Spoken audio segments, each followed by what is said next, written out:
Hello everyone, Amit Chauhan here. Welcome to Shri Ram classes. आज हम पढ़ने जा रहे हैं भारतीय संविधान के भाग। इससे पेपर में क्वेश्चन पूछे जाते हैं, कोई भी एग्जाम हो सभी में इससे क्वेश्चन बनता है। कैसा क्वेश्चन बनता है? जैसे पूछ लेगा कि भाग 3 में क्या है, ठीक है ना। या ऐसे पूछ लेगा कि संघ राज्य क्षेत्र के बारे में हम कौन से भाग में पढ़ते हैं।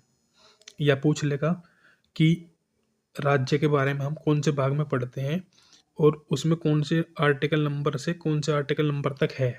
ओके, स्टार्ट करते हैं। हमारे संविधान में 22 भाग हैं। कितने हैं? 22 भाग हैं।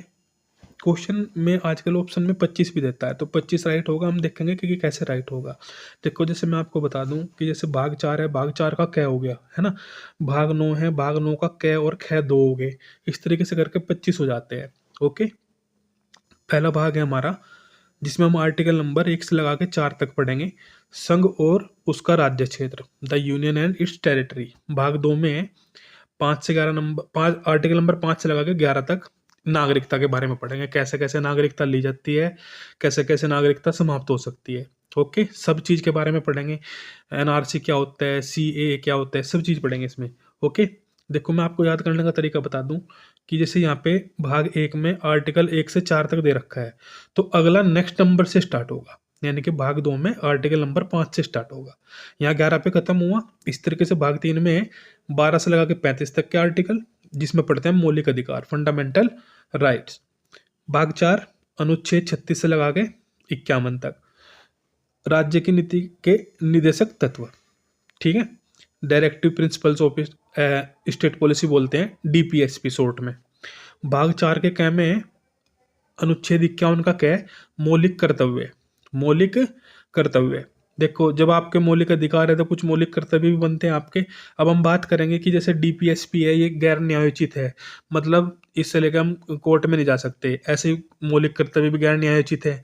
मौलिक अधिकार आपके न्यायोचित हैं, मतलब मौलिक अधिकार से रिलेटेड अगर कोई दिक्कत होती है तो हम कोर्ट में जाते हैं सीधा। ओके, भाग 5 में है आर्टिकल 52 से लगा के 151 तक संघ के बारे में पढ़ेंगे। और सबसे ज़्यादा इंपॉर्टेंट ये वाला भाग है, भाग 5, ठीक है ना, क्योंकि हम इसमें सब कुछ पढ़ते हैं। संसद पढ़ते हैं, लोक संसद के कितने पार्ट्स हैं, राष्ट्रपति, लोकसभा, राज्यसभा। राष्ट्रपति के बारे में पढ़ेंगे, उपराष्ट्रपति के बारे में पढ़ेंगे, प्रधानमंत्री, मंत्रिमंडल, ये सब चीज़ों के बारे में हम इसमें पढ़ते हैं। हाई कोर्ट, सुप्रीम कोर्ट, सब, ठीक है ना। ये सबसे बड़ा भाग भी है। भाग 6 में आर्टिकल नंबर 152 से लगा के 237 तक राज्यों के बारे में पढ़ेंगे। राज्य का मतलब जैसे कि आपकी विधानसभा होगी, उसके क्या क्या पार्ट हैं, राज्यपाल हो गया, इन सब के बारे में यहाँ पढ़ेंगे। देखो अगर भाग 5 इजीली समझ में जाता है तो ये बहुत ईजी हो जाता है भाग 6 फिर, ठीक है ना। भाग 7 में आर्टिकल 238, 7वां संविधान संशोधन करा गया था 1956 में, उसमें से इसे हटा दिया। प्रथम अनुसूची के भाग ख के राज्य, है ना। भाग 8 में अनुच्छेद 239 से 242 तक संघ राज्य क्षेत्र, द यूनियन टेरिटरी। देखो हिंदी इंग्लिश दोनों में लिखा हुआ है, बट मैं कभी हिंदी बोल रहा हूँ कभी इंग्लिश बोल रहा हूँ, तो ये वीडियो इंग्लिश होने वाली है। तो आर्टिकल का मतलब अनुच्छेद होता है, कभी आर्टिकल बोल दूंगा कभी अनुच्छेद बोल दूंगा, तो दोनों बात का मतलब एक ही है। भाग 9 में आर्टिकल नंबर 243 के 1 से 15 तक पंचायतें, ठीक है ना। 73वां संविधान संशोधन अधिनियम 1992 के द्वारा जोड़ा गया था इसे। भाग 9 के क्या में है आर्टिकल 243, 16 से लगा के 33 तक नगर पालिका के बारे में। इसमें 74वां संविधान संशोधन करा गया था 1992 के द्वारा, इसे जोड़ा गया था। ओके, भाग 9 के ख में आर्टिकल 243 का 33 से 46 तक, 33 से 46 तक सहकारी समितियां, सहकारी समितियां। 97वां संविधान संशोधन करा गया 2011 में, उसके द्वारा इसे जोड़ा गया। भाग 10 में आर्टिकल 244 और 244 का कै अनुसूचित जाति और जनजातीय क्षेत्र। भाग 11 में है अनुच्छेद 245 से 263 तक संघ तथा राज्यों के बीच में संबंध, संघ तथा राज्यों के बीच में, मतलब जैसे कि हमारा केंद्र सरकार है और राज्य सरकार है, इनके बीच का रिलेशन देखेंगे।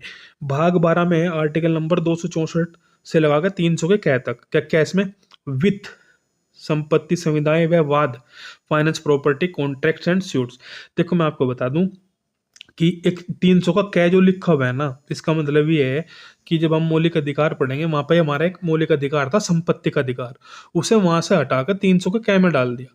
वहां से हटा के 300 के कै में डाल दिया, यानी कि जो संपत्ति का अधिकार है वो मौलिक अधिकार नहीं है, वो कानूनी अधिकार बन गया है। इसके बारे में हम डिटेल में पढ़ेंगे जब हम भाग पढ़ेंगे ना डिटेल में। भाग 13 में आर्टिकल 301 से लगा के 307 तक भारत के राज्य क्षेत्र के भीतर व्यापार वाणिज्य समागमन, ठीक है ना, ये सब चीजें। भाग 14 में आर्टिकल 308 से लगा के 323 तक संघ तथा राज्यों के अधीन सेवाएं। भाग 14 के कै में अनुच्छेद 323 का कै और ख अधिकरण 42वां संविधान संशोधन करा गया था 1976 के द्वारा जोड़ा गया इसे। भाग 15 में आर्टिकल 324 के से लगाकर 329 के कै तक निर्वाचन इलेक्शन के बारे में पढ़ेंगे। भाग 16 में है आर्टिकल 330 से लगाकर 342 तक कुछ वर्गों के संबंध में विशेष उपबंध। भाग 17 में आर्टिकल 343 के 351 तक राजभाषा ऑफिशियल लैंग्वेज क्या होगी। भाग 18 में अनुच्छेद 352 से लगा के 360 तक इमरजेंसी क्या है, इमरजेंसी। भाग 19 में आर्टिकल 361 से 67 तक मिसलेनियस परकीर्ण बोलते हैं हिंदी में। भाग 20 में संविधान संशोधन अमेंडमेंट ऑफ कॉन्स्टिट्यूशन 368 आर्टिकल, ध्यान रखो पूछा जाता है भी डायरेक्टली। भाग 21 में 369 से लगा के 392 आर्टिकल तक अस्थायी संक्रमणकालीन तथा विशेष उपबंध temporary transitional and special provisional. भाग 22 में अनुच्छेद 393 से लगा 395 तक संक्षिप्त नाम प्रारंभ हिंदी में प्राधिकृत पाठ और निरसन। ओके, ये 22 भाग थे, इन्हें याद करना जरूरी है, सवाल बनता है भाई डायरेक्टली। ओके, अगर वीडियो पसंद आए, लगे कि हाँ भाई बेनिफिशियल है, तो वीडियो को लाइक करें, सब्सक्राइब करें, शेयर करें, ज़्यादा से ज़्यादा चैनल को सब्सक्राइब करें। Okay, thank you.